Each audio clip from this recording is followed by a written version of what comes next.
The U.S. Senate has been debating post-9/11 laws which allow the president to order military action overseas anytime, anywhere to fight terrorists.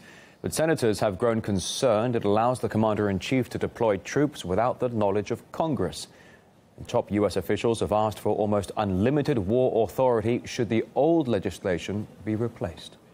2001 AUMF remains a cornerstone for ongoing U.S. military operations. However, should Congress decide to write new AUMF legislation, any new authorization should not be time constrained. A new AUMF must not be geographically restricted. We cannot put a firm timeline on conflict against an adaptive enemy. We are more likely to end this fight sooner if we don't tell our adversary the day we intend to stop fighting. Today, in 2017, many members of Congress believe that the existing authorizations are outdated and support a new revised AUMF that addresses present-day threats. Now, this is a view that both the Obama and Trump administrations have argued against. But these voices were present at the hearing. Senator Cardin said that the authorization has been used to justify U.S. military operations overseas and that Washington is relying too much on military force. The 9/11 and Iraq AUMF have now become mere authorities of convenience for presidents to conduct military activities anywhere in the world. The United States has relied for too long on military force as the first response to the problems of terrorism, insurgency, and instability abroad. To provide some context, the AUMF passed shortly after 9/11 to authorize military operations against those responsible for the 9/11 attacks. The 2002 AUMF, on the other hand, authorized military operations in Iraq. Now, according to a 2016 Congressional Research Office report, the Bush and Obama administrations used the AUMF 37 times in 14 different countries.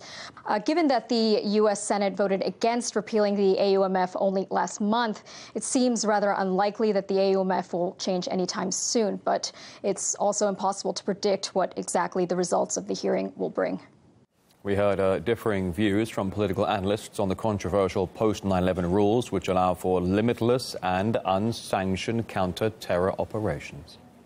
The AUMF was authorized after 9/11 specifically to target the terrorist groups behind 9/11, and it was essentially a recipe for forever war that would lead the U.S. to have ground troops in places that even members of Congress weren't aware of. And so it's forced the debate that's taking place right now over essentially reauthorizing the forever war without debating the wars themselves. There's nothing in the Constitution that says there has to be a piece of paper that says declaration of war on top of it. As long as Congress is approving the money for military operations and the president is signing it, then it's legal. You know, beyond the issue of whether it's constitutional under the War Powers Act, there's also the issue of whether it's democratic. A lot of the funds for these covert and semi-covert wars, or, for example, the arming and training of Salafi and Salafi jihadi proxy groups in Syria, go through the House Appropriations Committee's black budget. There's never any debate about it, and the American public has been left completely in the dark.